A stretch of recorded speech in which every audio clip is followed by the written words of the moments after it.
Este canal forma parte de History Hit Network.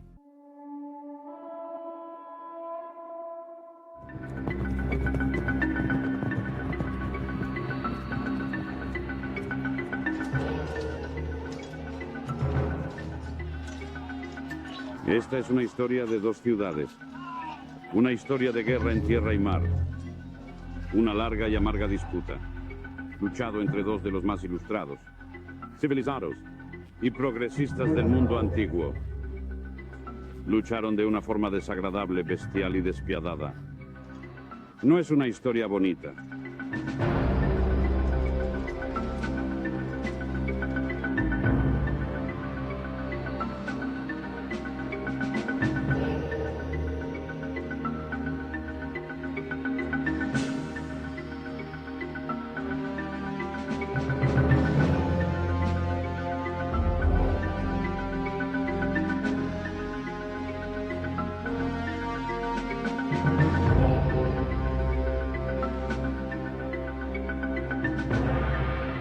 ...455 años antes del nacimiento de Cristo... había dos grandes potencias en la antigua Grecia... entonces el centro del mundo conocido. Hoy, en tiempos más pacíficos... los restos somnolientos de este gran conflicto... son admirados por los turistas... muchos ignorantes de su magnífico pasado...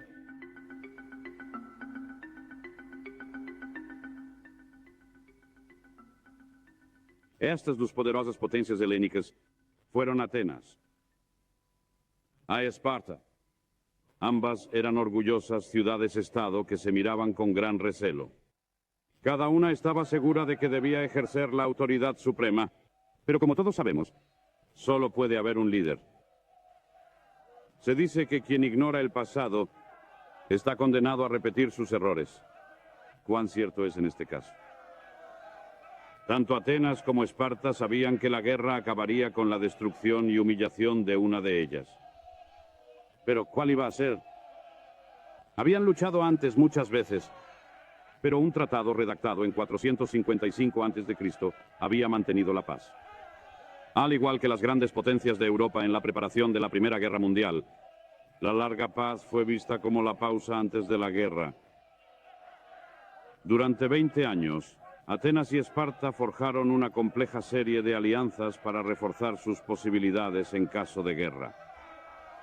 Como los acontecimientos de 1914, irónicamente fue el complejo sistema de alianzas lo que realmente precipitó la lucha.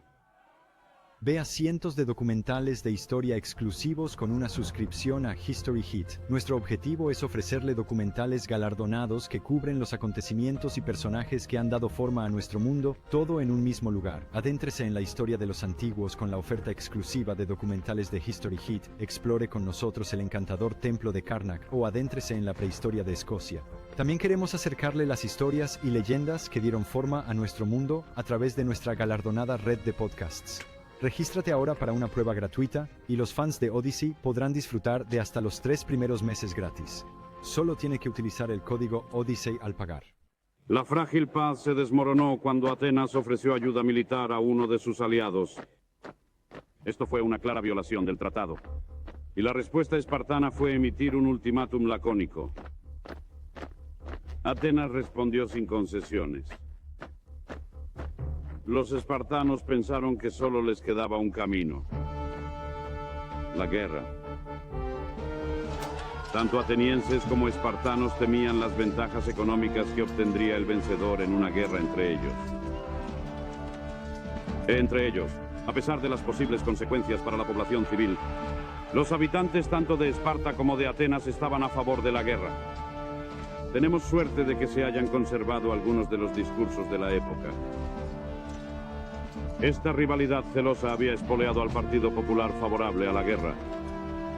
El odio a su rival yacía solo bajo la superficie en ambas ciudades, incluso en tiempos de paz. Así que no fue una sorpresa que los apasionados discursos de ambos bandos pronto se escucharon en un esfuerzo renovado para impulsar al pueblo a la guerra. De nuevo no se pierden los paralelismos con la Gran Guerra. La paz había durado demasiado. La gente quería la guerra. Los políticos estaban muy contentos de dársela.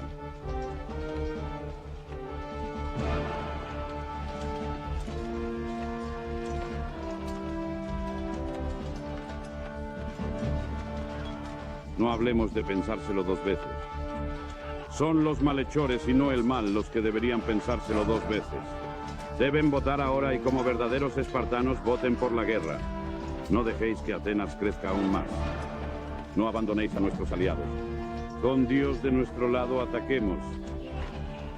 Así suplicó el político espartano, Sthenelaidas. Oratoria ardiente como esta ayudó a ganar el caso contra el Consejo Pacífico del rey Arquidamo. El gran enfrentamiento no estaba lejos. Pero no fueron solo los espartanos los que buscaron el ajuste de cuentas final. En Atenas, Péricles, que gobernaba allí como un autócrata en todo menos en el nombre, habló en términos igualmente belicosos. Debemos darnos cuenta de que esta guerra nos viene impuesta, y cuanto mejor aceptemos el desafío, menos ganas tendrán nuestros adversarios de atacarnos. Debemos resistir a nuestros enemigos en todos los sentidos e intentar dejar a los que vengan después de nosotros una Atenas tan grande como siempre. Cambien la palabra Atenas a por Alemania, y podríamos oír fácilmente las palabras del Kaiser Wilhelm o de Hitler en nuestro propio siglo.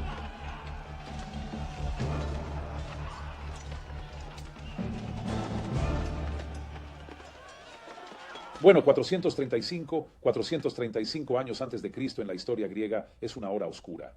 Fue el comienzo de lo que se llama las guerras del Peloponeso. Quiero decir, horribles.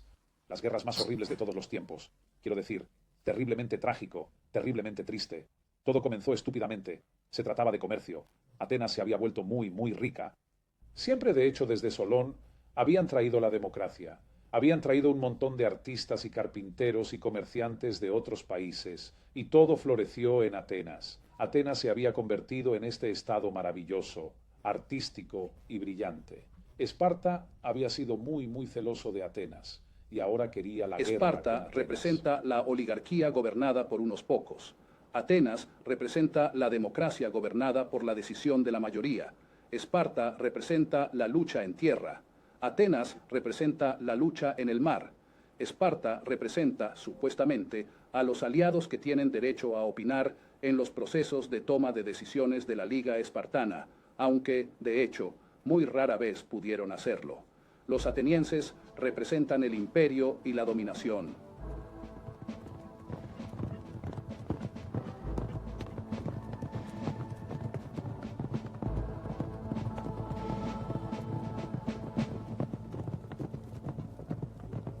Con la llegada de la tan esperada guerra, ambas partes se prepararon con gusto.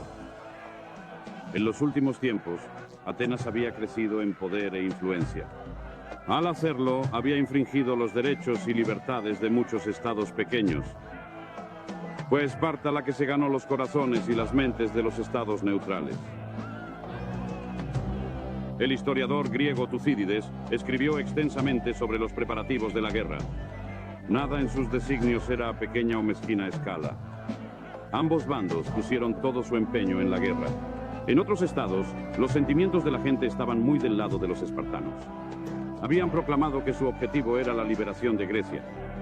Y tan amargo era el sentimiento general contra Atenas, tanto de los que deseaban escapar de su dominio, como de los que temían caer bajo él. Las fuerzas atenienses y espartanas en tierra estaban bastante igualadas al estallar las hostilidades. Pero los espartanos siempre tendrían la ventaja, gracias a su régimen militar especial. A partir de ahí, espartano se ha ganado su propio lugar en la lengua inglesa. Esparta, un lugar que expulsaba regularmente a los extranjeros y que dependía solo de los ricos y que mantenía a la mayoría de su población bajo una sujeción bastante severa, que desalentaba la libertad de expresión y destacaba por su austeridad, su falta de lujos y su continua concentración en el entrenamiento militar. Atenas, según Pericles, tuvo un gran éxito militar, pero lo consiguió por amor a su libertad, por amor a su pueblo, más que por la fuerza del hábito militar. Aunque los espartanos, por su superior entrenamiento y disciplina, sin duda tenían una gran ventaja en tierra. En alta mar era otra cosa. Atenas era reconocida entonces como la mayor potencia marítima del mundo. La flota ateniense, sin embargo, constaba de más de 300 galeras marineras. Ningún otro estado podía igualar tal poder. El mundo de la marina ateniense era extraño. Extraño. La concepción popular de las antiguas trirremes es que, como las galeras de Roma, estaban tripuladas por esclavos. En realidad, eran remadas enteramente por hombres libres, a los que se pagaba por hacer el trabajo. Aunque las condiciones estaban lejos de ser agradables, las trirremes de Atenas y Esparta no eran naves oceánicas. Hacían escala todas las noches para que los hombres pudieran desembarcar. Estos no eran los esclavos oprimidos de Roma, sino voluntariosos capaces y patriotas, marineros profesionales. Las trirremes eran el tipo más importante de buque de guerra griego. Estaban hechas de madera, medían aproximadamente 100 pies de largo y 15 de ancho y eran propulsadas por 170 remeros. La tripulación completa era de unos 200 hombres. Estaban equipados con un ariete en la proa y la idea era embestir e inutilizar o hundir los barcos contrarios. Los atenienses tenían, en su apogeo, entre 300 y 400 de estos barcos y eran básicamente lo que hizo a los atenienses en una superpotencia. Las condiciones a bordo del barco eran básicamente bastante miserables. El buque de combate ateniense fue uno en el que había que empacar tantos hombres, porque son los hombres los que dan el poder, tantos hombres como sea posible, en un espacio tan pequeño como sea posible, porque un espacio pequeño es mucho más fácil de controlar. Y la forma en que los atenienses se metieron en los barcos era que tenían una fila encima de otra, básicamente 3 filas de remeros, todos remando como locos para asegurarse de que conducían el barco.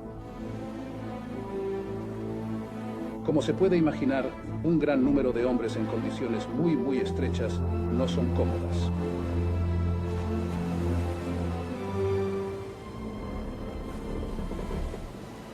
A pesar de la superioridad de la armada ateniense, los espartanos sabían que la guerra en última instancia se gana o se pierde en tierra.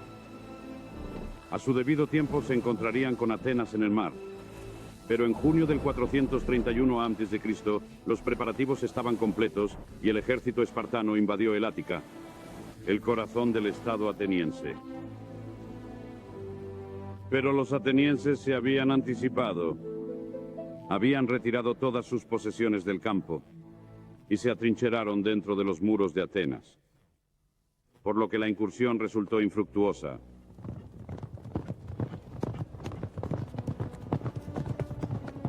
El primer gran enfrentamiento de la guerra, una pequeña e indecisa batalla de caballería, tuvo lugar en las polvorientas llanuras de las afueras de Atenas, pero no fue concluyente. Los espartanos asolaron la tierra y finalmente se marcharon. La primera fase de la guerra había terminado. Ambas ciudades aún vivían. Atenas tomó represalias por la invasión de su suelo de la manera más natural para ella. Ella utilizó su flota para montar un ataque en la isla de Egina e hizo varias incursiones violentas en territorio espartano.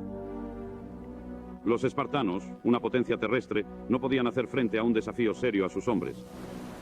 Si los espartanos querían salir victoriosos, al final tendrían que igualar la pericia naval de los atenienses, particularmente en el uso de las famosas galeras griegas.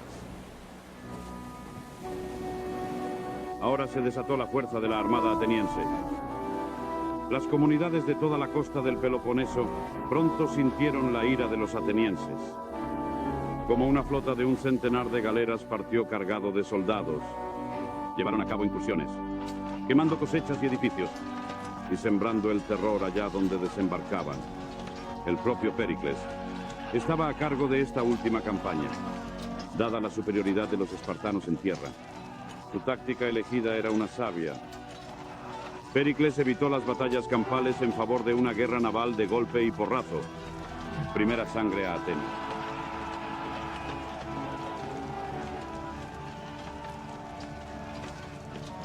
En 429 a.C., los espartanos cambiaron sus tácticas ofensivas y sitiaron Platea, aliada de Atenas. Al igual que los de Atenas, las murallas de Platea mantuvieron a raya a los espartanos. En un escalofriante precursor de lo que sería el destino de Atenas, el prolongado asedio se convirtió en un bloqueo total. Los habitantes de Platea llegarían a maldecir sus murallas. Para que ni siquiera un ratón pudiera escapar, los espartanos construyeron un muro completamente alrededor de la ciudad y esperaron a que los habitantes murieran de hambre o se rindieran. Con la gran distancia en el tiempo que nos separa del mundo clásico, estos acontecimientos parecen remotos y clínicos. Aquellos de nosotros que tenemos la suerte de vivir en tiempos de paz no pueden comprender realmente lo que significaba estar en una ciudad sitiada. Pero el dolor y el sufrimiento trascienden las épocas. A medida que la comida escaseaba, los habitantes se veían obligados a comer ratas y hervir el cuero de sus zapatos. La desnutrición, la enfermedad y el hambre acechaban las calles. Este dolor y este sufrimiento eran tan reales como las noticias de las zonas en guerra que aparecen en nuestras pantallas de televisión. Para ellos, la realidad era violenta, amarga y desgarradora. Las madres veían morir a niños débiles. Y la realidad del asedio para los sitiados era, como la realidad de la guerra naval para los que participan en ella, extremadamente desdichada. En efecto, estabas encerrado en un lugar pequeño porque no había ciudades griegas que tuvieran enormes áreas fortificadas. Estabas encerrado en un pequeño lugar donde no podías cultivar tu propia comida. Y, por supuesto, tus oponentes se aseguraban de que no obtuvieras alimentos del territorio circundante. Así que es una cuestión de hambre. Lo que sucede en un asedio es que hay un intento de moler a la gente hacia abajo. Era poco probable que se les daría alivio, porque los ejércitos sería poco probable que venga y ser capaz de ayudar a ellos. Así que lo único que les esperaba era la rendición, la captura y posiblemente después, la ejecución. El muro que los espartanos erigieron alrededor de Platea era en realidad 2 paredes de madera de 16 pies de distancia. El callejón central entre ambos estaba cubierto de cabañas ocupadas por los sitiadores. Altas torres de vigilancia a intervalos regulares y mantenían la misma vigilia silenciosa que las torres de un campo de concentración. También ellas contemplaban el gran sufrimiento humano. Desde detrás del estrangulamiento de madera, los espartanos salieron al ataque. Las fortificaciones de madera de Platea los mantuvieron a raya. Pero, ¿por cuánto tiempo? Los espartanos decidieron entonces construir un montículo contra las murallas de la ciudad para poder pasar por encima de ellas. Los defensores del Platean intentaron contrarrestarlo mediante 2 mecanismos. En primer lugar, construyeron sus propias murallas en el lado amenazado por el montículo, y en segundo lugar, excavaron por debajo y al lado del montículo, desde el lado de las murallas de la ciudad, para que se derrumbara. Habiendo detenido con éxito a los espartanos de esta manera, los espartanos intentaron otra táctica, que era traer armas de asedio. Estas, en efecto, habrían sido simplemente arietes que tal vez tenían una cubierta. Pero los atenienses se las arreglaron para detenerlos atando troncos a marcos que colgaban de los muros de la ciudad y luego balanceando los troncos hacia abajo para que rompieran el extremo de los arietes. Así los espartanos, una vez más, habían sido detenidos e intentan una tercera y última táctica activa, que es el fuego. Cubren la madera con azufre y brea y lo ponen contra los lados de las murallas de la ciudad de plata y lo lanzan dentro de la ciudad de plata y le prendieron fuego. Esto probablemente habría tenido éxito como táctica si el viento no se hubiera levantado. Y además de esto, es posible que haya una tormenta de lluvia que ayudó a apagar el fuego. Atenas había prometido socorro a los platenses, pero les faltaba el liderazgo decisivo que les había dado Pericles. La ayuda de Atenas nunca se materializó. Finalmente, fue en el verano de 427 cuando la golpeada ciudad de Platea se vio obligada a rendirse. Cuando lo hicieron, los asediados defensores probablemente desearon no haberlo hecho. Los horrores del asedio no fueron nada comparados con lo que vendría después. Las mujeres fueron tomadas como esclavas y cada uno de los hombres fue condenado a muerte. Más tarde la ciudad fue arrasada. Si las cosas iban mal para Atenas y sus aliados en tierra y mar, la armada ateniense seguía demostrando su eficacia. En una batalla naval en el Golfo de Patras, los 20 barcos atenienses se enfrentaron a una flota peloponesia de 47 barcos. Pero ni siquiera en este caso los atenienses tuvieron miedo. Tucídides, un cronista que fue testigo de los acontecimientos, retoma la historia. Los espartanos navegaban con sus barcos en formación circular, con las proas hacia afuera y las popas hacia adentro. El círculo era lo más grande posible, sin dejar huecos lo bastante anchos para que el enemigo pudiera maniobrar. Y dentro del círculo estaban todas las naves ligeras que formaban parte de la expedición, junto con 5 de los buques de guerra más veloces y mejor equipados, que debían estar siempre listos para navegar hacia el exterior y acudir en socorro de cualquier parte de la circunferencia donde el enemigo pudiera atacar. Los atenienses formaron una línea y navegaron en un círculo cada vez menor alrededor de los barcos enemigos, forzándolos a agruparse y mezclarse con sus barcos más pequeños. Y cuando el viento se levantó al amanecer, los espartanos estaban en total confusión. Tucídides cuenta lo que ocurrió a continuación. Y los barcos chocaron entre sí y tuvieron que ser empujados con pértigas. Pero con los gritos y juramentos y los gritos de un barco a otro, era imposible escuchar lo que los capitanes querían hacer, o las órdenes de los contramaestres. Carentes de experiencia como estaban, no podían limpiar sus remos en el mar agitado y así hacían los barcos más difíciles de manejar para los timoneles. En ese momento, que Formio dio la señal. Los atenienses atacaron. Destruyeron todas las embarcaciones que encontraron, y sin oponer resistencia alguna, el resto de las naves espartanas huyeron, a pesar de los éxitos en el mar. Los atenienses no podían dictar el curso de la guerra terrestre. La lucha fluyó y refluyó, con ninguna de las partes remotamente cerca de la victoria total. Pero en 424 a.C., la marea comenzó a cambiar cuando una gran derrota fue infligida a los atenienses en Delium. En Delión había un templo de Apolo. El general y filósofo ateniense Hipócrates era el comandante de las fuerzas atenienses. Resultó ser mejor filósofo que soldado. Un día después de salir de Atenas, el nervioso Hipócrates había llegado a Delium. Y sin demora se puso a construir fortificaciones. Tan pronto como hubo asegurado la guarnición, dejó un pequeño contingente de 300 soldados de caballería como defensores e inició una apresurada marcha de regreso a Atenas. En un campo a 1 milla al este de Delium, se encontró con un ejército. Los aliados de Esparta, los beocios. Los beocios solo tenían una cosa en mente: era vengar la profanación de su templo.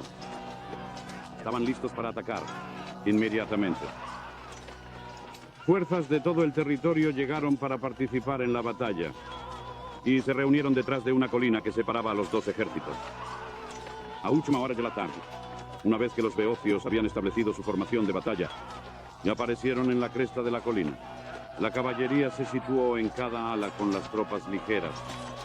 Entre ellos había 3000 guerreros tebanos, agrupados a 25 escudos de profundidad.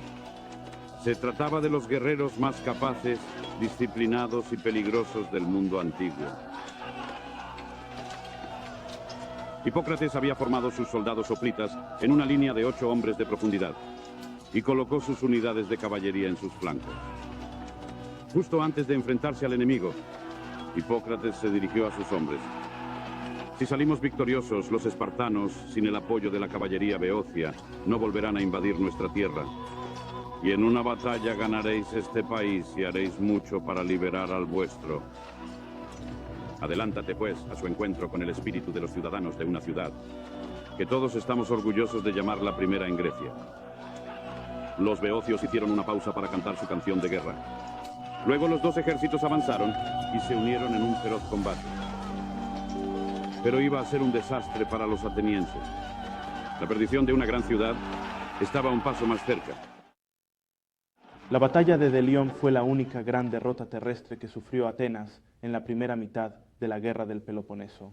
Formaba parte de un gran plan de los atenienses para capturar y ocupar el territorio de su vecina occidental, Beocia. Y la idea era que habría un ataque en 3 frentes, todos ocurriendo en el mismo día.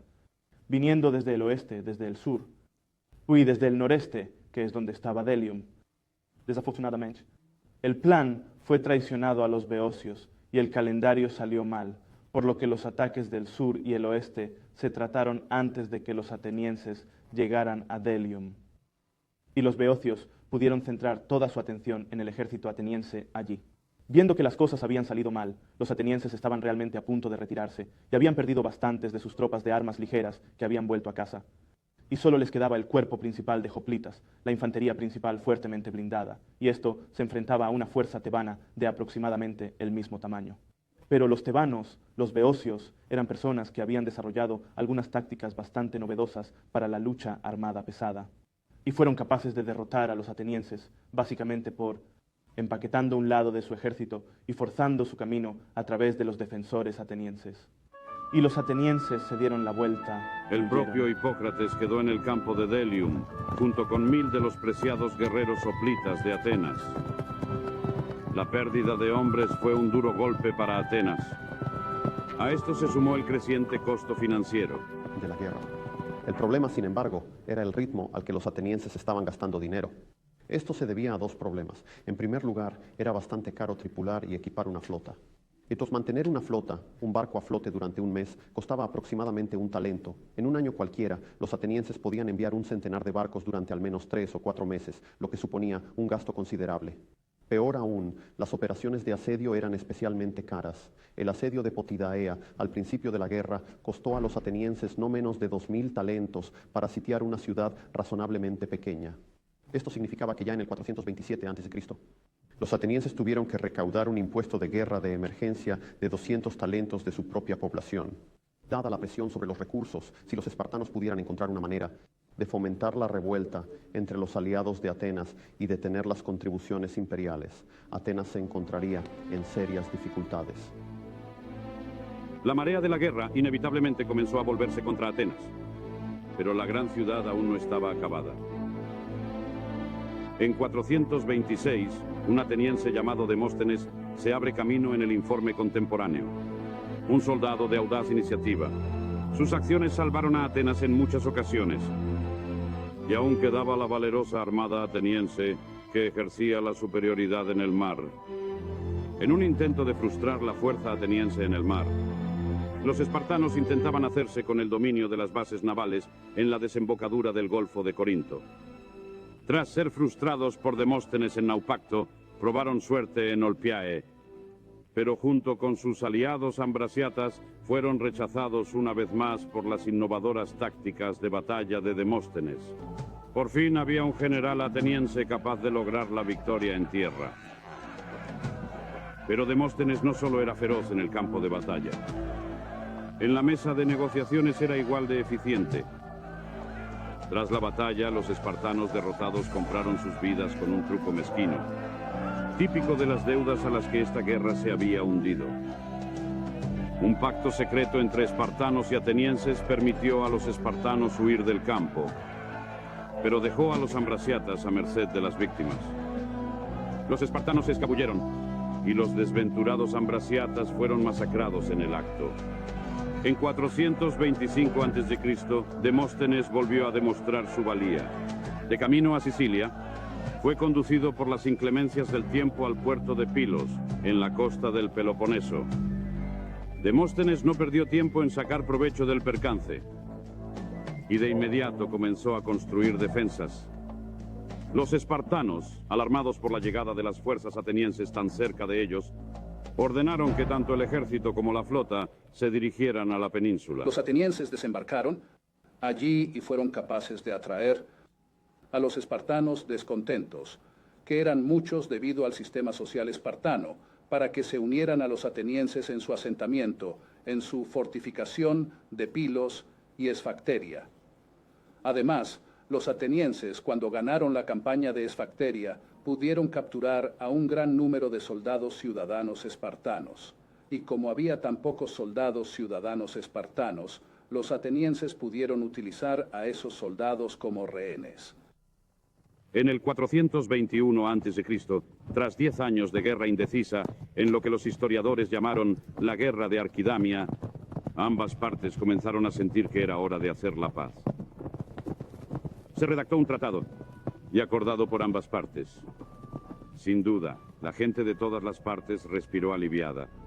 y estuvieron de acuerdo con las palabras que el dramaturgo griego Aristófanes, en uno de sus dramas antibélicos, puso en boca de su heroína Lisístrata.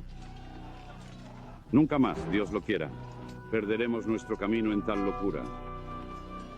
Pero no fue así. En poco tiempo comenzó de nuevo la construcción de un sistema de alianzas. Atenas concluyó un pacto de defensa con Argos, en lo que se conoció como la Cuádruple Alianza. Cuando Esparta invadió Argos, lo hizo para defender a uno de sus propios aliados. Pero Atenas fue ahora arrastrada a la guerra, y en el invierno de 419-418 a.C. se reanudaron las hostilidades. Esta vez su suerte no se mantendría. Los atenienses habían soñado durante mucho tiempo con un imperio ateniense en Occidente, y por 415 BC se necesitaba una inyección de moral para dar nuevas esperanzas a los infructuosos años de guerra. Y la expansión hacia Occidente era una tentación apoteósica que excitaba la imaginación. El objetivo obvio era Siracusa y Sicilia, que los atenienses habían codiciado durante mucho tiempo y a la que habían enviado expediciones sin éxito en el pasado. Con gran entusiasmo, la asamblea ateniense acordó enviar una de las mayores expediciones que jamás habían producido. Tucídides retoma la historia. Ciertamente, esta expedición que zarpó por primera vez era, con mucho, la fuerza de tropas helenas más costosa y de mejor aspecto que hasta entonces había salido de una sola ciudad. El número de barcos no era mayor que la fuerza que Pericles llevó a Epidauro. 4.000 hoplitas atenienses, 300 soldados de caballería y 100 trirremes se sumaban a otros 50 barcos de Lesbos y Quíos, además de muchas tropas aliadas. Cada marinero recibía una dracma diaria del tesoro. Y los capitanes también hicieron grandes gastos en los mascarones de proa y accesorios. Para el resto de Grecia, más que una expedición contra el enemigo, se trataba de una demostración del poder y la grandeza de Atenas. Por casi todas las casas de Atenas tenían en su puerta una columna o pilar. Columna o pilar liso rematado con una cabeza, que a menudo se decía que era la de Hermes, de ahí el nombre de Herm, y se le proporcionó un conjunto de genitales masculinos. Durante la noche anterior de que zarpara la expedición ateniense, las phalai fueron arrancadas del exterior de muchas de las casas, y puesto que aún se creía que daban protección y fertilidad al hogar, hubo una gran angustia, era un muy mal presagio. Con un total de unos 30.000 hombres, esta impresionante flota se hizo a la mar. Primero navegando en columna y luego compitiendo entre sí hasta Egina. La flota zarpó en primer lugar hacia la isla de Corcira y luego hacia el sur de Italia. La campaña en Siracusa se extendería durante los 2 años siguientes, hasta que, al igual que la lucha en Grecia, se degradó en una serie de ataques y contraataques que ni siquiera Demóstenes pudo decantar a favor de Atenas. Entonces, en el 413, los atenienses estuvieron tentadoramente cerca del éxito. Un ataque nocturno los llevó a la meseta de Euriales sin contratiempos, donde lograron capturar uno de los fuertes siracusanos. Pero algunos de los defensores escaparon para dar la alarma, y pronto estalló una batalla a gran escala en la meseta. Los atenienses fueron expulsados con terribles pérdidas. Hasta 2.000 de sus hombres yacían esparcidos por la meseta cuando terminó el conflicto. La expedición contra Siracusa fue, algunos de los atenienses pensaron, malograda desde el día en que zarpó. La gran mayoría de los soldados y marineros que partieron nunca regresaron. El recuerdo de la noche de la mutilación de los Herms debió de permanecer en la mente de los atenienses que habían perdido hermanos, padres e hijos durante muchos años. No quedaba más remedio que reembarcar y retirarse de la isla. Nicias se dio cuenta de que esto sería visto como una sentencia de muerte para el prestigio ateniense. Y Aristófanes, en su drama Los Caballeros, mostró lo mucho que los atenienses apreciaban su reputación. Alabemos a nuestros poderosos padres, hombres que nunca temblaron ni se acobardaron, dignos de su ciudad natal, dignos del velo de Atenea, hombres que con nuestras flotas y ejércitos alcanzaron la victoria en todas partes y adornaron nuestra antigua ciudad con logros noblemente alcanzados. Nicias, sin embargo, se plegó al consejo de sus adivinos cuando un eclipse de luna oscureció la noche señalada para la huida. Le dijeron que el momento no era propicio. El retraso de 3 semanas proporcionó a los siracusanos tiempo para prepararse para la aniquilación final del ejército ateniense. Gailipo, el comandante espartano, preparó un gran asalto contra la armada ateniense. Tucídides relata lo que sucedió a continuación.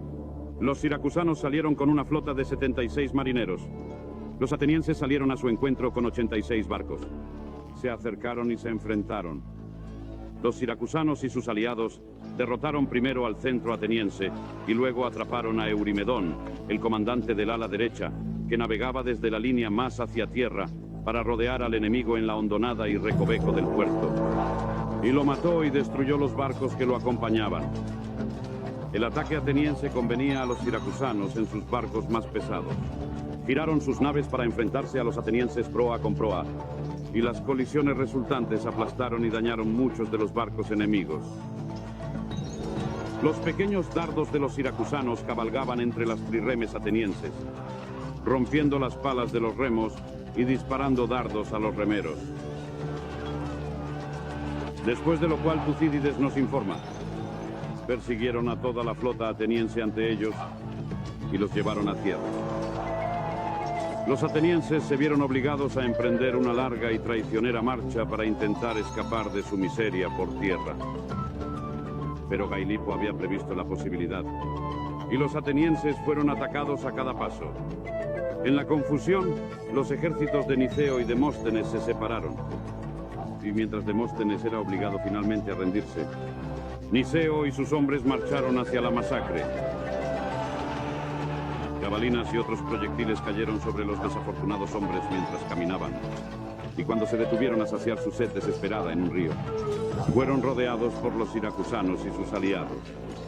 Y carnicero, el agua estaba roja de sangre, y la venganza de los siracusanos fue completa. El valiente Demóstenes fue capturado y ejecutado. Este fue el mayor logro heleno en esta guerra, escribió Tucídides. O, en mi opinión, cualquier victoria helenística. A la vez la más gloriosa para los vencedores y la más calamitosa para los vencidos. Todo fue destruido y pocos de los muchos regresaron a casa. 40.000 atenienses murieron y 240 barcos pudriéndose. Y luego todos los atenienses que habían ido a Sicilia fueron encarcelados en las canteras de Siracusa. Si alguna vez vas a Sicilia, ve a las canteras de Siracusa. Por la noche puedes oír los gritos de los atenienses, los fantasmas de los atenienses. ¡Qué horror! ¡Qué horror! Mala administración, avaricia, estúpidos. La noticia del desastre de Siracusa fue recibida en Atenas primero con incredulidad y luego con desesperación. Algunos han argumentado que Tucídides exagera la respuesta a este desastre, pero dado que los atenienses habían perdido quizás 40.000 hombres y entre la mitad y 2/3 de su flota operativa, es fácil creer que cayeron en algo cercano a un estado de pánico. A esto se sumaba la dificultad de haber perdido buena parte de su flota, lo que animaba a muchas de las grandes islas del Egeo a rebelarse, cosa que hicieron debidamente. Además de este problema, los espartanos habían enviado un ejército al norte para ocupar la ciudad de Decelea, que estaba a la vista de Atenas. Esto dificultaba mucho la producción agrícola ateniense y la extracción de plata. En tercer lugar, los persas aprovecharon esta oportunidad para pagar a los atenienses algunas injerencias en asuntos internos persas en las que los atenienses se habían visto involucrados. Y así empezaron a financiar a los enemigos de Atenas, los espartanos, para ayudarles a construir una flota. La derrota en Siracusa fue un punto de inflexión. Ciudades hasta entonces leales a Atenas sintieron el poder menguante y desertaron a la causa espartana, con la esperanza de ganar finalmente la libertad. Muchos consideraron que la guerra sería de corta duración y que ganarían crédito con Esparta sin el riesgo de grandes pérdidas. Eubea y Lesbos, Quíos, Anfípolis, Eritrea y Tesos desertaron de los atenienses y los lacedemonios se declararon neutrales a favor de los espartanos. Pero la guerra aún estaba lejos de terminar. Mientras la red se cerraba sobre ella, La gran ciudad-estado seguía dispuesta a luchar hasta la muerte. Todavía había algunas esperanzas de éxito.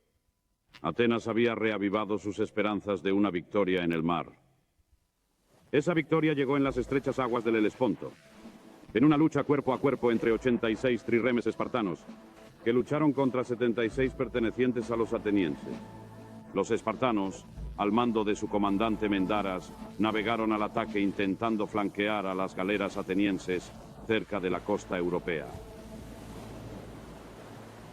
Pero Trasylus, el comandante ateniense, desplegó sus barcos en una larga línea en un vano esfuerzo por frustrar esta maniobra.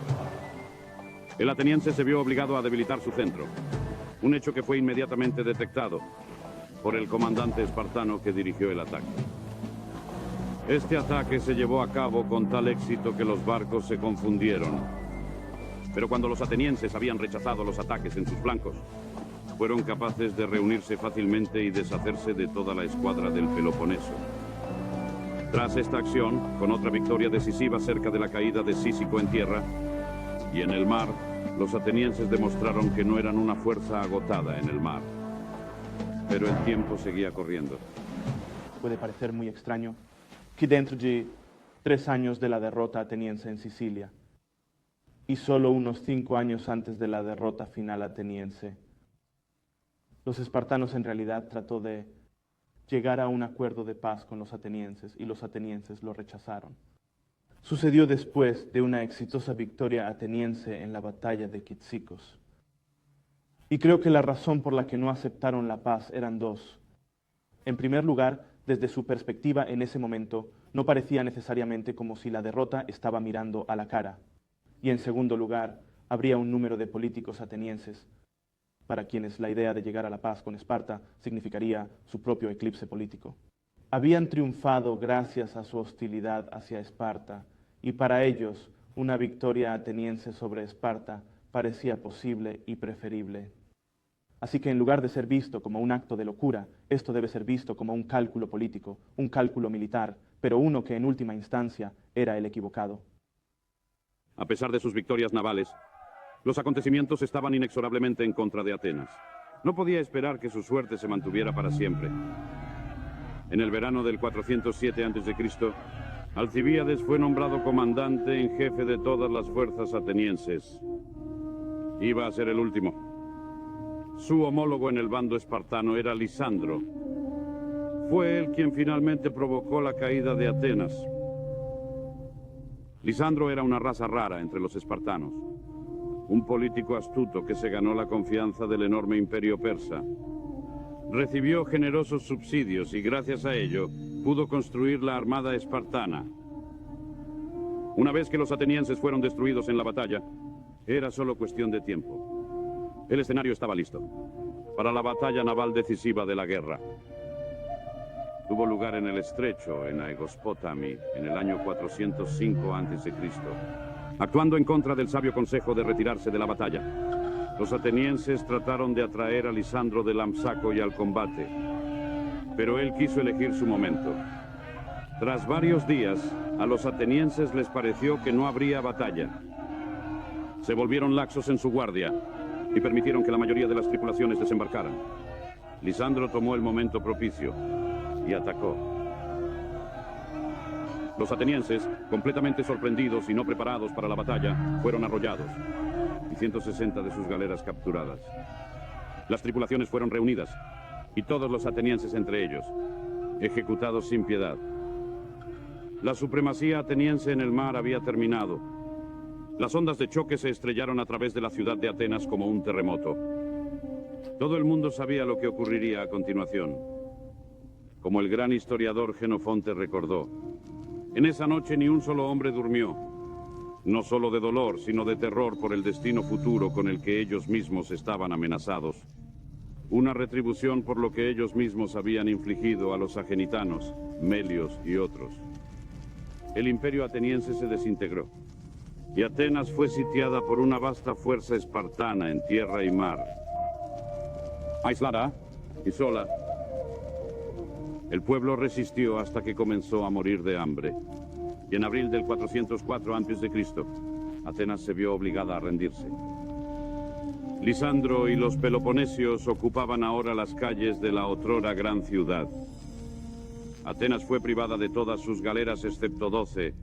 Perdió todas sus principales posesiones terrestres. Fue solo a través de la intercesión de Lisandro que la gran ciudad no fue destruida y sus habitantes asesinados. Pero Atenas quedó reducida a la condición de súbdita aliada de Esparta, bajo los términos de la rendición. Las magníficas murallas de la gran ciudad no se salvaron. Habían preservado a los atenienses a salvo de los agresores durante 100 años. Pero ahora tenían que ir. La destrucción de las largas murallas para Atenas fue, por así decirlo, la destrucción del símbolo de su propia existencia, porque los atenienses se habían mantenido importando cereales del extranjero gracias a su capacidad para controlar el mar. Pero ahora que sus largas murallas fueron destruidas por los espartanos, eran incapaces de controlar la zona entre el Pireo, su puerto, y la propia ciudad. Y así, una vez que las largas murallas fueron destruidas, ya no podían importar cereales para la alimentación de la población, y así fue el final de la capacidad ateniense para mantenerse a sí mismos. Aquí en el Ágora, lo que ahora sería un mercado moderno, es fácil imaginar el ajetreo y el bullicio de la antigüedad, y cómo los rumores y chismes deben haber alcanzado su punto máximo. El aumento de su riqueza y estatus se reflejó en los fabulosos edificios erigidos durante este próspero periodo.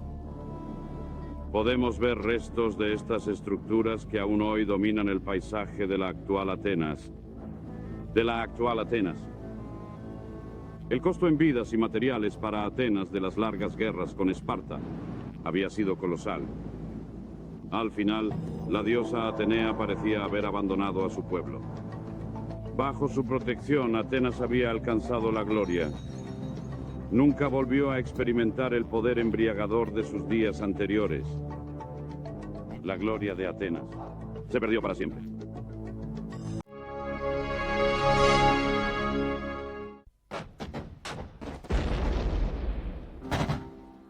En los últimos días de mayo de 1918, la Primera Guerra Mundial parecía haber cerrado el círculo.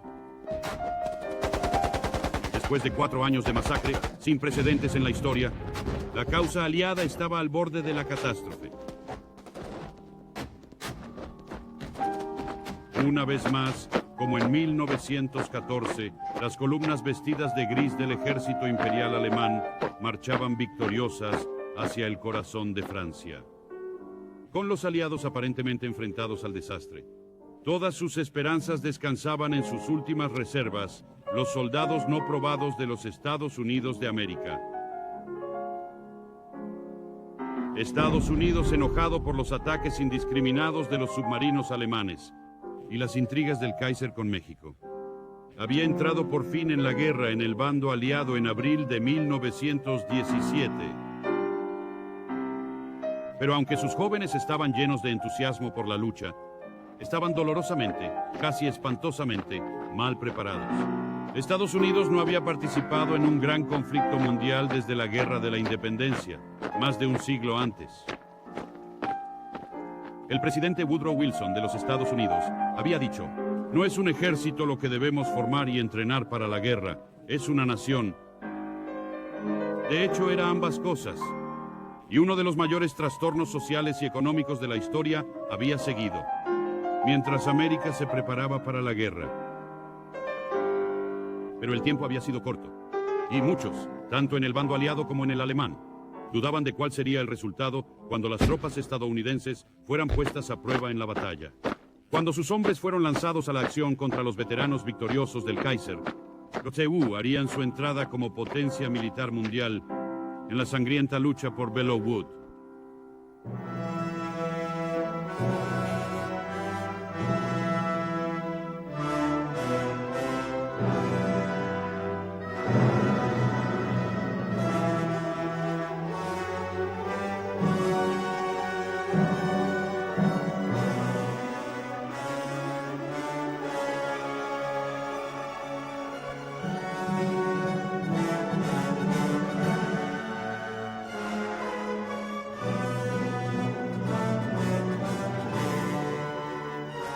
al despuntar el nuevo año de 1918.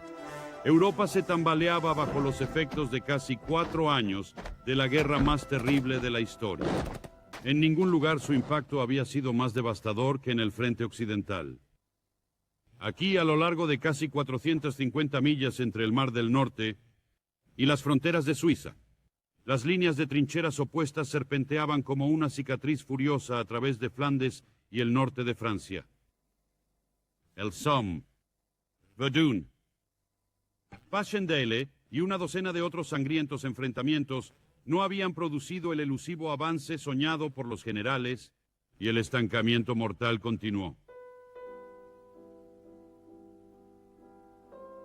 El coste de la guerra había desangrado a las potencias aliadas. En Gran Bretaña los alimentos y el combustible escaseaban, y la población privada caería presa fácil de la gran epidemia de gripe más tarde en el año. En Francia la comida era más abundante, pero apenas una familia no había perdido a uno o más de sus hombres en la guerra. El cansancio de la guerra era generalizado. Al examinar las perspectivas para el próximo año, el comandante en jefe de los ejércitos británicos en Bélgica y Francia, el mariscal de campo Douglas Haig, podía encontrar pocas razones para el optimismo. El primer ministro británico, David Lloyd George, temeroso del coste de más ataques aparentemente inútiles en el frente occidental, negaba refuerzos a Haig. Como resultado, el ejército británico en el frente occidental se enfrentaría a la próxima campaña con 600.000 hombres menos. Haig y sus comandantes dudaban incluso de poder resistir. Descubra el pasado con los documentales exclusivos de History Hit y descubra los secretos de algunos de los personajes y acontecimientos más famosos de la historia. History Hit te trae las historias que dieron forma al mundo a través de documentales exclusivos de los mejores historiadores del mundo. Viaje con nosotros a la sangrienta batalla de Stalingrado o descubra la vida de los habitantes de Pompeya. También queremos acercarle las historias y leyendas que dieron forma a nuestro mundo a través de nuestra galardonada red de podcasts. Inscríbase ahora para una prueba gratuita y los aficionados a la línea de tiempo recibirán hasta el primero de sus 3 primeros meses. Solo tienes que usar el código TIMELINE al pagar. La posición de los ejércitos franceses era aún peor. Desde el comienzo de la guerra, la sangre vital de Francia se había derramado en una serie de vanos intentos de expulsar a los invasores alemanes. Y en 1917, la moral finalmente se había resquebrajado en una serie de motines. Casi milagrosamente, la noticia había sido ocultada a los alemanes hasta el nuevo comandante en jefe francés, el general Henri Pétain. Mediante una mezcla de firmeza y concesiones, restableció el orden. Pero Pétain sabía que el ejército francés seguía siendo un instrumento frágil, susceptible de romperse en sus manos si sufría una presión demasiado fuerte. Al igual que Haig, no podía intentar ninguna ofensiva, y vio el futuro con aprensión. La guerra había comenzado con el poder del Imperio ruso firmemente del lado de los aliados, y los ejércitos del zar preparados para invadir Alemania. Pero los 3 años siguientes no trajeron más que desastres para las armas rusas. La derrota en el frente se convirtió en revolución en casa, y la última vacilante contribución de Rusia a la causa aliada llegó a su fin cuando los bolcheviques tomaron el poder, en octubre de 1917. Los alemanes quedaron libres para dedicar prácticamente toda su atención a Occidente. La derrota alemana de Rusia en 1917 les había dado la oportunidad de librar una guerra en un solo frente. Pero el alto mando alemán sabía que una vez que la mano de obra y las reservas de Estados Unidos entraran de lleno en la guerra, sus posibilidades de victoria se esfumarían. Y esto era especialmente cierto debido al enorme potencial industrial de Estados Unidos, que aún solo se utilizaba parcialmente. En un intento de estrangular las líneas vitales de ultramar de Gran Bretaña y matarla de hambre hasta la sumisión, los alemanes el 1 de febrero de 1917 habían introducido la guerra submarina sin restricciones. Esto significaba que cualquier buque, neutral o no, que se pensara que comerciaba con los aliados podía ser hundido sin previo aviso. Pero la campaña conllevaba graves riesgos, sobre todo de guerra con los Estados Unidos de América. Los estadounidenses comenzaron la guerra con una actitud firmemente neutral ante lo que estaba ocurriendo en Europa. Después de todo, hay que recordar que muchos de ellos eran descendientes de inmigrantes recientes que habían ido a Estados Unidos en primer lugar para evitar los problemas europeos, y realmente no veían ninguna razón por la que debieran involucrarse de nuevo. Y esta actitud se vio agravada en cierta medida por el presidente Woodrow Wilson. Como jefe de Estado de la principal nación neutral del mundo, consideraba que su papel era el de mediador. Esperaba lograr algún tipo de acuerdo pacífico entre los combatientes. El hundimiento del transatlántico Lusitania en 1915 y la muerte de un gran número de ciudadanos estadounidenses tuvo una importancia crucial para que la opinión pública estadounidense pasara de ser aislacionista y contraria a la guerra a creer que había que hacer algo contra el poderío alemán. En febrero de 1917, los alemanes reanudaron la campaña de los submarinos, y Wilson rompió relaciones diplomáticas con Alemania. Nos estábamos acercando a una situación de guerra, y la gota que colmó el vaso llegó poco después con el infame telegrama Zimmermann. Este había sido cuidadosamente filtrado a los estadounidenses por la inteligencia británica. Y en el telegrama, Zimmermann, el ministro de Relaciones Exteriores alemán, había ofrecido apoyo a México si declaraba la guerra a los Estados Unidos en un intento por recuperar sus territorios perdidos. Esto fue la gota que colmó el vaso, y en abril de 1917 Estados Unidos declaró la guerra a Alemania. La entrada de Estados Unidos en la guerra no alarmó mucho a los alemanes al principio. Pensaban que, incluso si lograban hacer frente a los submarinos, pasarían muchos meses antes de que las tropas estadounidenses pudieran llegar a Francia en un número significativo. Para Gran Bretaña y Francia, sin embargo, el hecho de que ahora tuvieran un nuevo aliado potencialmente poderoso al otro lado del Atlántico trajo nuevos motivos de esperanza. Los submarinos fueron controlados gracias al aumento de la producción naval y al sistema de convoyes, y las primeras tropas estadounidenses desembarcaron en Francia en otoño de 1918. Las palabras de uno de los primeros oficiales en desembarcar, Lafayette, estamos aquí, recordaban la contribución de Francia a la lucha por la independencia de los Estados Unidos y fueron recibidas con entusiasmo por la multitud que las escuchaba. Los mandos militares franceses y británicos estaban igualmente encantados con la perspectiva de poder completar sus mermadas filas con miles de jóvenes soldados estadounidenses en buena forma. Pero en esta esperanza iban a sufrir una amarga decepción. Pershing y el gobierno estadounidense iniciaron su participación en la guerra, decididos a que el ejército estadounidense actuara como una formación independiente en Francia, pero se enfrentaron a enormes dificultades. Una era el problema de llevar las tropas a Francia en primer lugar. Existía una gran preocupación porque los submarinos pudieran obstaculizar esta operación, aunque en realidad no tuvieron mucho efecto. El otro problema era equipar a las tropas una vez allí. Estados Unidos tenía un gran potencial industrial, pero iba a llevar bastante tiempo ponerlo en marcha. Y en el ínterin las tropas estadounidenses iban a tener que depender casi por completo de Gran Bretaña y Francia para el equipo, y también para el entrenamiento en las realidades de la guerra de trincheras. Todo esto iba a llevar mucho tiempo. Y la pregunta era, ¿les daría a Alemania tiempo suficiente para hacerlo? La diferencia fundamental era que los estadounidenses eran novatos. A diferencia de los británicos y los franceses, no habían sido aplastados durante años de dura guerra, y eran entusiastas, querían hacerlo bien, y tenían muchas ideas sobre lo que iban a hacer. Desgraciadamente, como eran novatos, carecían de experiencia, y aunque estaban dispuestos a aprender, les costó mucho tiempo y muchas vidas antes de darse cuenta de lo que debían hacer. Así que los comandantes aliados se enfrentaron a la perspectiva de tener que continuar la guerra, al menos hasta el verano de 1918, sin una ayuda militar estadounidense significativa. La pregunta que todos se hacían era, ¿podrían resistir? El final de la guerra con Rusia había liberado casi 1 millón de tropas alemanas para utilizarlas en otros lugares. Era una oportunidad brillante para el alto mando alemán, encabezado por el mariscal de campo Paul von Hindenburg y su adjunto nominal, el intendente general Erich Ludendorff. A primera vista, Alemania parecía encontrarse en una posición bastante favorable a principios de año. Es cierto que la ofensiva submarina no había tenido el éxito esperado, pero el ejército alemán había resistido algunas ofensivas aliadas masivas en el frente occidental el año anterior, y aún más importante, Rusia había sido eliminada de la guerra. Aparte de todo lo demás, esto significaba que Alemania ya no se enfrentaba a la temida amenaza de una guerra en 2 frentes. Pero hay otro factor que a menudo se olvida, y son los efectos del bloqueo económico aliado. En general se dice sí que esto causó hambre y como resultado hubo disturbios por alimentos en Alemania y entre sus aliados. Aliados. Esto es cierto, pero un efecto mayor fue el hecho de que se cortó el suministro de materias primas que la maquinaria bélica alemana necesitaba. No había manera real de evitar esto. Y aparte de estos factores, el malestar político estaba creciendo en Alemania. Así que Alemania se enfrentaba a una serie de graves problemas, pero sus aliados estaban en una situación aún peor. Estaban muy cerca del colapso. Y un factor que los alemanes no podían olvidar era la influencia de Estados Unidos. El ejército estadounidense era como una bomba de relojería que tarde o temprano les iba a estallar en la cara.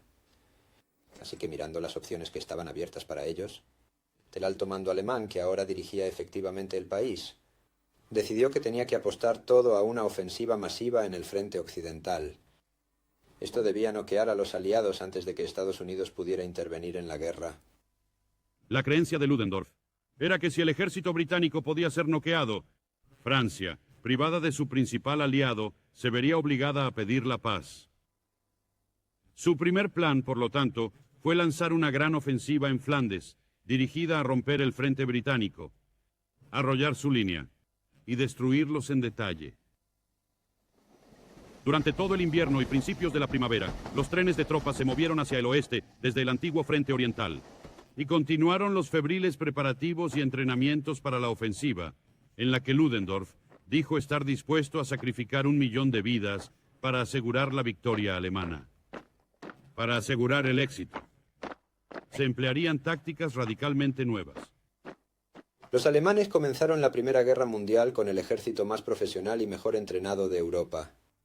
Es cierto que en los años siguientes sufrieron grandes pérdidas, pero mantuvieron su cohesión y organización probablemente mejor que cualquiera de sus oponentes. Y para 1917 eran expertos en guerra defensiva.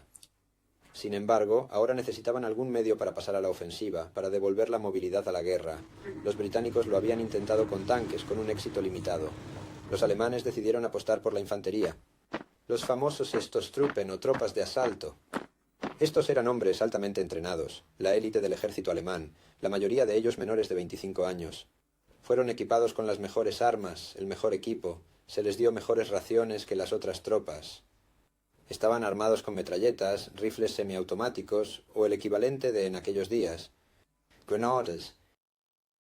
La idea de las tropas de asalto era buscar los puntos débiles de las posiciones defensivas del enemigo, atravesarlos para evitar zonas de resistencia efectiva, que serían barridas por oleadas sucesivas de infantería armada convencionalmente. Pero estas tácticas tenían algunas desventajas. En primer lugar, los alemanes carecían los recursos adecuados para abastecer a las tropas cuando habían comenzado su avance. Y otro factor que resultó fatal para los planes de Ludendorff era que carecían de transporte para trasladar rápidamente a sus hombres y armas de un sitio ofensivo a otro. Esto dio a los aliados el respiro que necesitaban para recuperarse entre las sucesivas ofensivas. Y por último, y probablemente lo más fatal al final, fue el hecho de que las tropas de asalto sufrieron enormes bajas, y estas fueron pérdidas insustituibles de los hombres más jóvenes y en mejor forma de Alemania.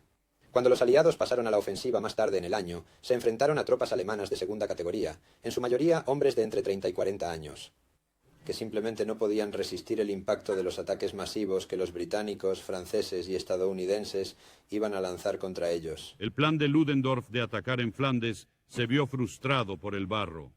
En su lugar, su mirada se posó en el sector alrededor de Saint-Quentin, donde el viejo campo de batalla del Somme estaba escasamente controlado por el Quinto Ejército Británico, detrás de defensas inadecuadas. Los alemanes se abrirían paso y luego se dirigirían hacia el norte para arrollar todo el frente británico. El 21 de marzo de 1918, en lo que se conoció popularmente como la Kaiserschlacht, la batalla del emperador, más de 40 divisiones alemanas, apoyadas por el fuego de 6.000 cañones en el mayor bombardeo de la historia, lanzaron la ofensiva que estaba destinada a ganar la guerra.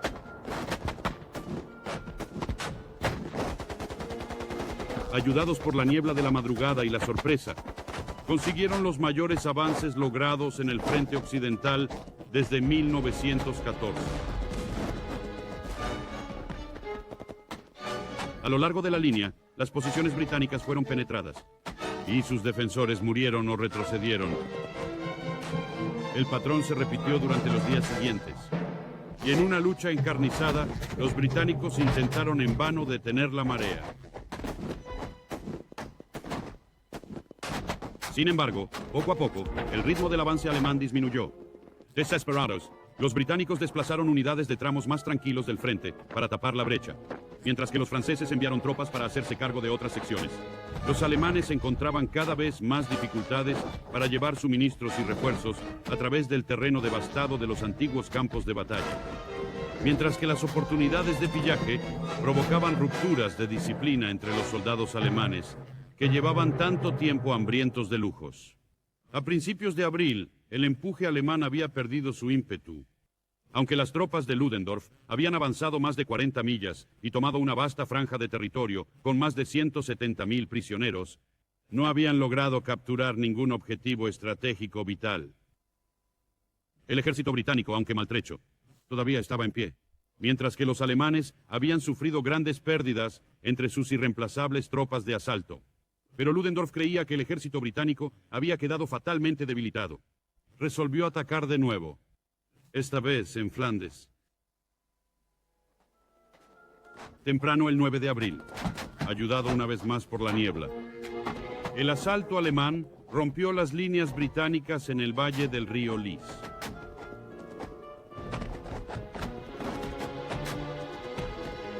Pero de nuevo, los alemanes fueron detenidos, una vez más sin tomar ninguno de sus objetivos vitales.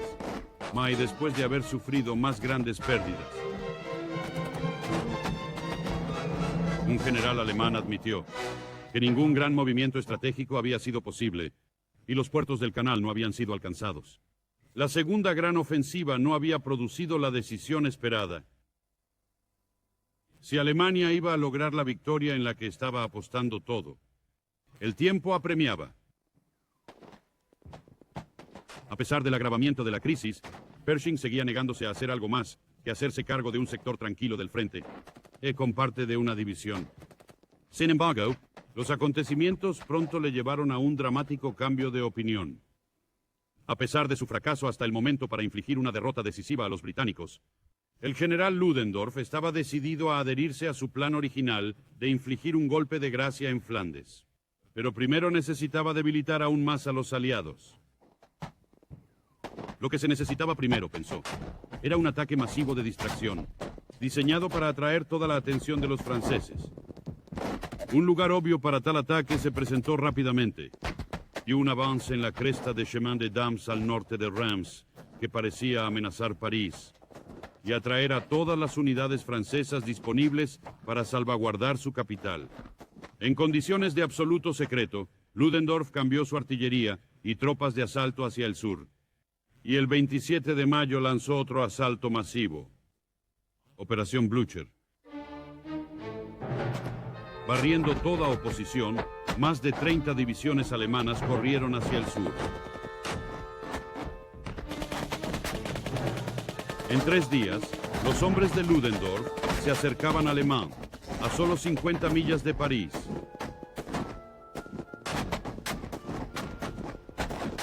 Deslumbrados por el atractivo de la capital francesa y creyendo que su captura pondría fin a la guerra con la misma seguridad que una derrota británica, Ludendorff tiró la cautela al viento y urgió a sus cansadas tropas a seguir adelante.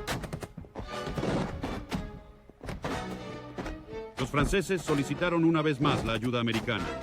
No iba a ser en vano. En la primavera de 1918, 120.000 tropas americanas llegaban a Francia cada mes. Desde el otoño anterior se había puesto en marcha un programa de entrenamiento cuidadosamente organizado. Cada división recién formada pasaba 6 meses de entrenamiento básico en Estados Unidos antes de ser enviada a ultramar.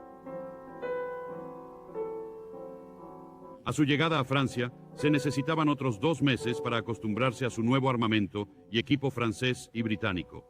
Y por último, se pasó otro mes en un sector tranquilo del frente, donde, bajo mando francés o británico, los Doughboys podían empezar a asimilar las realidades de la guerra de trincheras. Hay varias teorías sobre el origen de la palabra dogboy para describir a los soldados de infantería estadounidenses, y mi favorita es este término de abuso dado a la infantería estadounidense por sus propios soldados de caballería a los soldados de infantería cubiertos de polvo, y pensaban que la infantería se parecía a las chozas de adobe que prevalecían en la frontera mexicana, y los adobes se convirtieron en dobies y por lo tanto en dogboys.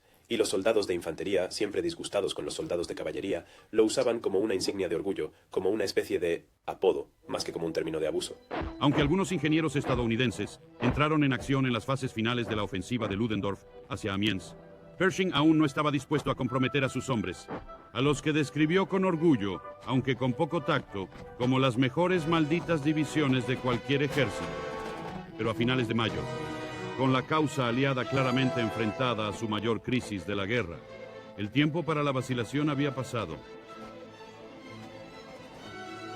El 31 de mayo, y las primeras tropas de Estados Unidos comenzaron a avanzar hacia el río Marne en apoyo de los franceses.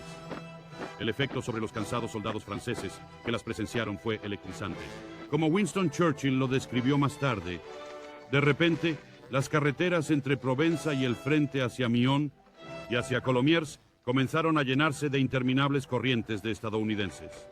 La impresión que causó en los apurados franceses este aluvión aparentemente inagotable de reluciente juventud en su primera madurez de salud y vigor fue prodigiosa.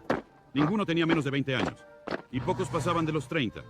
Apiñados en sus camiones, avanzaban por la carretera cantando a pleno pulmón las canciones del Nuevo Mundo, ardiendo por llegar al campo sangriento, a medio entrenar, medio organizados, solo con su valor, su número y su magnífica juventud detrás de sus armas. Iban a comprar su experiencia a un precio amargo, pero estaban dispuestos a hacerlo. Cuando llegaron los americanos querían luchar como un ejército americano. No les gustaba la idea de estar divididos entre divisiones británicas, francesas y así sucesivamente. Pensaban que si eso ocurría, solo serían carne de cañón. De hecho, serían muy prescindibles porque mientras que un comandante británico o un comandante francés podría cuidar de las tropas británicas o francesas, respectivamente, podrían no ser tan. Cuidado con los extranjeros. Era muy importante, tanto desde un punto de vista práctico como emocional, que los estadounidenses se mantuvieran unidos. Por otra parte, tanto los comandantes británicos como los franceses eran escépticos al respecto porque los estadounidenses no tenían absolutamente ninguna experiencia de la guerra moderna en el frente occidental. Pershing creía que los generales británicos y franceses habían fracasado en su deber profesional y lo único que habían conseguido era matar a millones de sus hombres. Los estadounidenses tenían una nueva forma de hacer las cosas, una nueva forma mundial de hacer las cosas. Querían alejarse de las ideas europeas sobre lo que se debía y no se debía hacer, y hacer todo lo posible para romper el estancamiento del frente occidental y poner fin a la guerra lo antes posible. Había una serie de diferencias entre el ejército de los Estados Unidos de 1919 y sus oponentes alemanes. Los alemanes eran una tropa muy disciplinada y experimentada.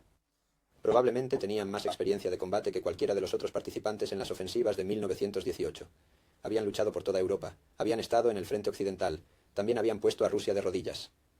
Probablemente había muy poco que comparar con ellos. Los americanos, por otro lado, eran completamente nuevos en todo este asunto. Algunos de ellos habían participado en operaciones irregulares contra Pancho Villa y sus mexicanos un par de años antes. Pero tenemos que recordar que el ejército regular de los Estados Unidos era muy pequeño, solo unos 26.000 oficiales y hombres. Llegaban a este asunto completamente frescos. Tenemos una situación en la que estamos igualando el entusiasmo americano. Gran voluntad y ganas de aprender.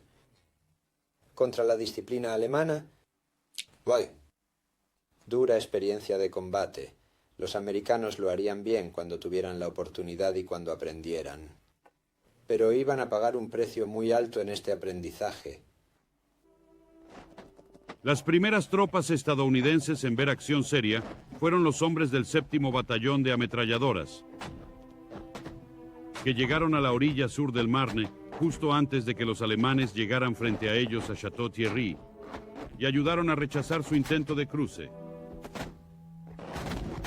Fue un comienzo alentador, pero la verdadera prueba la tenían a su derecha, donde la carretera principal París-Château-Thierry estaba en manos de los soldados e infantes de marina de la Segunda División La Segunda estadounidense. División de los Estados Unidos incluía algunas de las mejores tropas del ejército de los Estados Unidos. Eran una mezcla de personal del ejército regular e infantes de marina. Y fueron los marines los que iban a causar la mayor controversia. Su primer problema fue con su comandante en jefe, el general Pershing. No le gustaban los marines. Los consideraba muy sobrevalorados. De hecho, no los quería en Francia. Solo la intervención del secretario de guerra hizo que estuvieran allí. E incluso entonces, Pershing rechazó su petición de que formaran una división separada. Fueron llevados como la 4ª Brigada de Marines de la Segunda División. Pero con el fin de mantenerlos firmemente bajo su pulgar, Pershing decidió nombrar a su protegido como su oficial al mando. Se trataba del coronel John A. Harbord, del ejército de los Estados Unidos. Y esto condujo a problemas desde el principio. Harbord era superado en antigüedad por sus 2 comandantes de batallón de marines. Y ellos y sus hombres resentían mucho su presencia. Hubo una mala relación de trabajo entre ellos desde el principio. Y esto iba a tener resultados muy desfavorables. La ofensiva alemana, aunque se estaba ralentizando, aún no había terminado. Durante todo el largo día de verano del 2 de junio, los hombres de la Segunda División soportaron el peso de la última embestida desesperada del 7º Ejército alemán hacia París. Al final del día, los alemanes habían sido detenidos y Ludendorff canceló la ofensiva. Los alemanes sabían que se enfrentaban a un nuevo y formidable oponente. Ambos bandos se preparaban para una prueba de fuerza que tendría mucho más que importancia local. Su resultado bien podría influir en todo el curso de la guerra. El escenario de esta contienda iba a ser Belleau Wood. Situado a unas 8 millas al noroeste de Château-Thierry, Belleau Wood era un área de 600 acres de árboles densamente arbolados en medio de una maraña de rocas, barrancos escarpados y arroyos estrechos. Antes de la guerra, había sido una reserva de caza, pero ahora iba a ser el hogar de una caza mucho más mortífera. Las tropas veteranas del cuerpo de reserva del general von Conta, que mantenían Belleau Wood, no perdieron tiempo en poner en práctica su larga experiencia en guerra defensiva. Se estableció un complejo sistema de puestos de ametralladoras y morteros entrelazados, y en el pequeño pueblo de Bourech, justo al oeste de Belleau Wood, las casas de piedra se convirtieron en puntos fuertes de apoyo mutuo. El alto comandante aliado en el sector de Belleau Wood, el general francés Jean de Gut, estaba preocupado por las reservas alemanas que, según los informes, se estaban concentrando al noreste de la cresta coronada por Belleau Wood. Durante la tarde del 5 de junio, de Gute ordenó a la Segunda División lanzar un ataque a primera hora de la mañana siguiente, destinado a desbaratar los preparativos enemigos y despejar el bosque. Su primer objetivo sería la colina 142, a la izquierda de la posición ocupada por la 4ª Brigada de Marines. El mayor John A. Hughes, al mando del primer batallón de la 6ª de Marines, no estaba contento con el plan de ataque, que obligaba a sus hombres a avanzar varios cientos de metros a través de un campo de trigo abierto, antes de poder alcanzar las posiciones enemigas. A él le recordaba incómodamente a la carga de Pickett en la batalla de Gettysburg. Sin embargo, el general de brigada James J. Harbord, el oficial del ejército regular al que Pershing había puesto al mando de la 4ª Brigada de Marines, se mostró inflexible, y durante la noche, en preparación para el asalto, el primer batallón retrocedió 8 kilómetros hasta el pueblo de Nantouillet.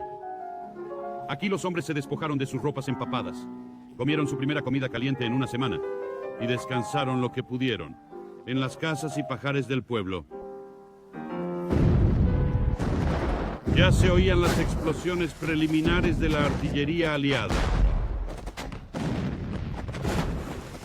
Los estadounidenses, debido a sus fallos de reconocimiento, creyeron que Belleau Wood solo estaba ligeramente defendido, mientras que, de hecho, era todo lo contrario. Era una masa de puestos de ametralladoras alemanas, trincheras y búnkeres fortificados. Ahora, esto probablemente no habría importado tanto si el bombardeo de artillería hubiera dado en el blanco, pero no fue así. Muchos de los proyectiles rebotaron y cayeron inofensivamente más allá de ellos. Y los que realmente alcanzaron las defensas alemanas no hicieron mucho daño. Arrancaron árboles y ramas y así sucesivamente, con el resultado de que el avance americano sería aún más difícil de lo que habría sido en cualquier caso. Los americanos estaban muy entusiasmados, pero en Belleau Wood descubrieron que la mejor forma de aprender es la experiencia de combate. Comenzaron avanzando en formaciones en oleada y terminaron atacando en pequeños grupos, utilizando la potencia de fuego de sus ametralladoras ligeras y básicamente luchando de una manera muy diferente a las tácticas fracasadas y desacreditadas que se habían utilizado en años anteriores en el frente occidental. Alrededor de las 4:30 de la mañana del 6 de junio, comenzó el asalto. Inicialmente todo fue bien. Después de una dura lucha, hombres de la Quinta de Marines tomaron la colina 142 y rechazaron el contraataque enemigo. A las 9 de la UNM, la lucha se había calmado, y Harbord se preparó para seguir adelante con el asalto al propio Belleau Wood. A medida que avanzaba la tarde del 6 de junio, los marines descansaban fumando o hablando tranquilamente, y mirando a través de la bruma de calor hacia la cresta coronada por una línea de árboles que marcaba la posición de Belleau Wood. El asalto debía comenzar a las 5 de la tarde, con M, y Harbord no estaba impresionado por la dura lucha que los alemanes habían librado esa mañana, porque esperaba al coronel Albertus W. Catlin, al mando de la 6ª Infantería de Marina, tomara sus objetivos con una fuerza de solo 3 batallones, no más de 2.000 hombres.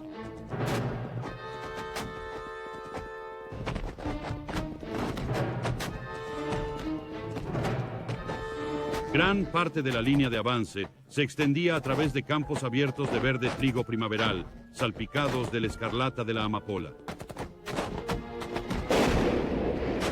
Al entrar otro bombardeo de artillería aliado, en gran parte ineficaz, los marines avanzaron en una formación que no se había visto desde el baño de sangre del Somme en 1916. Con los fusiles a babor, los escaramuzadores de la Infantería de Marina se abrieron paso a través del trigo en 4 filas, a 20 yardas de distancia, con intervalos de 5 yardas entre cada hombre. Durante los primeros 100 metros no se disparó ni un tiro. Y entonces, de repente, las ametralladoras alemanas abrieron fuego. Los marines vacilaron bajo el primer impacto del fuego enemigo, pero fueron reanimados por sus oficiales y suboficiales. En pequeños grupos y pelotones, cubriéndose mutuamente, los marines avanzaron hacia el borde del bosque. Pero en el punto donde el tercer batallón estaba atacando, el fuego enemigo era tan intenso que el avance se detuvo a 100 metros del árbol. A su derecha, el tercer batallón del 6º de Marines del mayor Burton Sibley tuvo más éxito. Avanzando deliberadamente en 4 líneas cuidadosamente formadas, los marines avanzaron con firmeza en los márgenes meridionales del bosque, aunque a un alto costo. Los combates de la tarde del 6 de junio iban a caracterizar el curso de la mayor parte de la batalla. Grupos de marines, armados con granadas, se arrastraban a través de la maleza y los afloramientos rocosos hacia los nidos de ametralladoras alemanas. Lanzaban sus granadas y luego entraban con las bayonetas. Los artilleros alemanes a menudo mantenían el fuego hasta el último momento y luego intentaban rendirse. Otros nidos de ametralladoras, que inicialmente no habían sido descubiertos, abrían fuego contra la retaguardia de las tropas atacantes. A la derecha, en una carrera desesperada, 2 compañías de la 6ª habían llegado a las afueras del pueblo de Bureches, pero se encontraron con que sus problemas no habían hecho más que empezar. Al principio, los marines intentaron aprovechar su puntería, generalmente superior, para disparar al enemigo a través de las estrechas ventanas de las casas. Tuvieron poco éxito.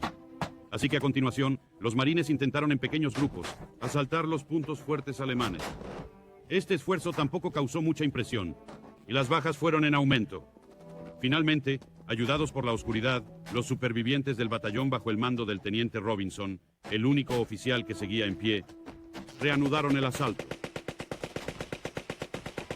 La noche se llenó de sonidos de encarnizados combates cuerpo a cuerpo, a medida que una a una las cabañas de Bureches eran despojadas de sus defensores. A las 2 de la madrugada, el pueblo estaba en manos americanas, pero solo 20 de las fuerzas de asalto originales seguían en pie y cada vez les quedaban menos municiones. En el último momento fueron reforzados y reabastecidos, y lograron rechazar una serie de contraataques alemanes. Pero si Buresches estaba por el momento seguro, la situación americana en Belleau Wood se deterioró después del anochecer. La falta de mapas fiables ya había causado graves problemas, ya que grupos de marines incautos perdieron la orientación y se enredaron unos con otros. Durante los combates de las últimas 12 horas más o menos, la brigada de Marines había sufrido más de 1000 bajas, más de las que había sufrido el cuerpo de marines en toda su historia anterior. Harbord sintió que la posición era generalmente favorable, e incluso cuando la realidad comenzó a emerger, su reacción fue ordenar airadamente que se reanudara el ataque. Sin embargo, en amargos combates que duraron todo el día, los exhaustos marines apenas pudieron avanzar contra las ametralladoras y los morteros pesados alemanes, hábilmente posicionados. Y von Conta, mientras tanto, respondió con su propia serie de contraataques. En la madrugada del 9 de junio, los marines habían sido expulsados una vez más de Belleau Wood. Pero Harbord no pensaba en detener la acción. La posesión de Belleau Wood se había convertido en una cuestión de importancia simbólica para ambos bandos, que superaba con creces su valor militar real. Antes de lanzar otro asalto de infantería contra las obstinadas defensas alemanas, Harbord probó los efectos de un bombardeo de artillería sostenido. A lo largo del 9 de junio, Belleau Wood fue sometido al fuego de 200 cañones. Pero esto solo sirvió para dificultar aún más el avance de los atacantes. Los escombros de los árboles caídos dificultaban aún más la penetración en la maleza, ya de por sí enmarañada. La batalla de Belleau Wood se prolongó durante más de 2 semanas. Poco a poco, mostrando el talento americano habitual para la improvisación, las tácticas cambiaron. En lugar de las primeras filas de atacantes, se infiltraron en el bosque pequeños escuadrones de tropas, armados con granadas, bayonetas e incluso garrotes. Las condiciones eran primitivas, hasta que los supervivientes fueron retirados para descansar y recuperarse. A las unidades se les negaba a menudo incluso las necesidades básicas. Un superviviente recordaba: la comida no era un problema, simplemente no había nada durante nuestra primera semana en el bosque. Además de la amenaza constante de ametralladoras y francotiradores alemanes, el peligro continuo de ataques con gas obligó a las tropas a llevar sus máscaras de gas sofocantemente incómodas o arriesgarse a las terribles consecuencias. Y para añadir a sus miserias y peligros, también eran frecuentes las descargas de artillería alemana. La noche del 12 al 13 de junio, por ejemplo, los cañones enemigos dispararon no menos de 5.000 proyectiles contra las posiciones de los Marines en Belleau Wood. Totalmente agotados, los marines fueron retirados 2 días después y reemplazados por unidades del ejército. Sin embargo, fue la 5ª Infantería de Marina la que el 26 de junio montó el ataque final para despejar los últimos puntos fuertes alemanes en el extremo norte del bosque. Del primero al último, la batalla por Belleau Wood había costado a la 4ª Brigada de Marines de EE-UNI 5.711 bajas, incluyendo casi la mitad de sus oficiales y casi la mitad de su fuerza original. Las pérdidas alemanas podrían haber sido incluso mayores. Pero por fin, Harbord fue capaz de informar: Belleau Wood es ahora enteramente del cuerpo de Marines de EU, y la prensa de Estados Unidos podía y lo hizo alegrarse. Oficialmente, posiblemente reflejando la actitud del general Pershing hacia los Marines, se tendió a restar importancia a Belleau Wood. Lo más preciado, sin embargo, fue una orden oficial del día emitida por el general francés de Gaulle, decretando que Belleau Wood sería en adelante conocido en órdenes como el Bosque de los Marines. Militarmente, Belleau Wood no fue más importante que otras acciones similares a nivel de división que se libraron a lo largo de la Primera Guerra Mundial. Pero fue una primera victoria estadounidense, ciertamente a pequeña escala, pero fue el comienzo de lo que estaba por venir. Fue la primera gran batalla mediática para los Estados Unidos en la Primera Guerra Mundial. El cuerpo de prensa lo siguió muy de cerca, para disgusto de Pershing, podríamos añadir, porque él solo lo vio como más publicidad inmerecida para los Marines. Pero tuvo un significado más amplio que esto. Fue la primera gran prueba en combate del ejército estadounidense. Los alemanes pensaron que no serían rivales para sus veteranos, pero de hecho se demostró lo contrario. Los estadounidenses no solo habían hecho frente a todo lo que los alemanes les habían echado encima, sino que habían dado tanto como recibieron y mejor. Después de eso vendría la participación de Estados Unidos en la OTAN, la Guerra del Golfo, y su posición en el mundo como una de las grandes superpotencias. Aún quedaban muchos combates duros por delante, pero los aliados por fin estaban aprendiendo a lidiar con las tácticas alemanas. Tanto el tiempo como los recursos se agotaban para Alemania. La iniciativa estaba pasando a los aliados, y ahora era su turno para tomar la ofensiva. El progreso era constante, y a medida que pasaban los días, más y más tropas aliadas pasaban al ataque. El 8 de agosto, cerca de Amiens, fue el turno de los británicos. Hubo un rápido avance y por primera vez en la guerra, unidades alemanas enteras se rindieron sin luchar. Para el robótico Ludendorff alemán, la noticia fue devastadora. El 8 de agosto fue el día negro del ejército alemán. Nuestra máquina de guerra ya no era eficiente. A lo largo de agosto y septiembre, el ritmo del avance aliado se aceleró. Las tropas americanas, cada vez más numerosas, desempeñaron un papel cada vez más importante. Pershing formó el primer ejército en agosto, y en septiembre su visión de un mando americano independiente se hizo realidad cuando el primer ejército lanzó su ofensiva contra el saliente de Saint-Mihiel. En la mayor operación militar americana desde la Guerra Civil, e incorporando algunas de las lecciones aprendidas en Belleau Wood, el primer ejército de EU despejó el saliente en 4 días de lucha, tomando 15,000 prisioneros y 250 cañones. Estas operaciones supusieron para las tropas estadounidenses algunos de los combates más encarnizados de toda la guerra. Pero el progreso, aunque lento y a veces costoso, fue constante. A principios de noviembre, las fuerzas estadounidenses estaban preparadas para entrar en Bélgica. Es discutible cuál habría sido el resultado de la Primera Guerra Mundial sin la intervención estadounidense. En cualquier caso, es bastante probable que la campaña de los submarinos hubiera puesto a Gran Bretaña de rodillas a finales de 1917. E incluso si de algún modo hubiera logrado resistir, es difícil ver cómo los aliados habrían resistido la gran ofensiva alemana del año siguiente. Lo único que hizo esto posible fue la afluencia de tropas estadounidenses, y más aún, el consiguiente aumento de la moral aliada. Pero tenemos que recordar que incluso a finales de 1918 no había muchas tropas americanas en combate. Lo que era mucho más significativo era su potencial. La nueva temporada de campaña del año siguiente contaría con fuerzas estadounidenses masivas, y los aliados planeaban enormes ofensivas, que seguramente habrían puesto de rodillas a Alemania de todos modos. Ludendorff y el alto mando alemán lo sabían. Sabían realmente que, habiendo perdido su apuesta en 1918, no tenían otra opción que hacer las paces. A la derrota de las ofensivas alemanas a mediados de 1918 significó que Alemania había perdido su oportunidad de ganar la guerra. Belleau Wood fue una etapa importante en la derrota de las ofensivas alemanas y puso de manifiesto que Estados Unidos empezaba a desempeñar un papel real en la victoria de los aliados en la guerra.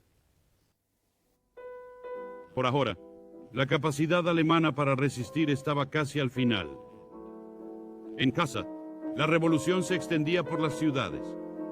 El Kaiser se vio obligado a abdicar el 9 de noviembre y se proclamó la República Alemana.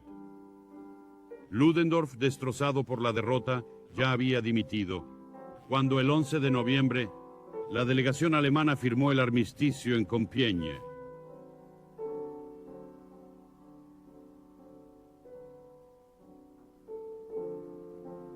La guerra para acabar con las guerras había terminado, y los Estados Unidos habían alcanzado la mayoría de edad como potencia militar mundial.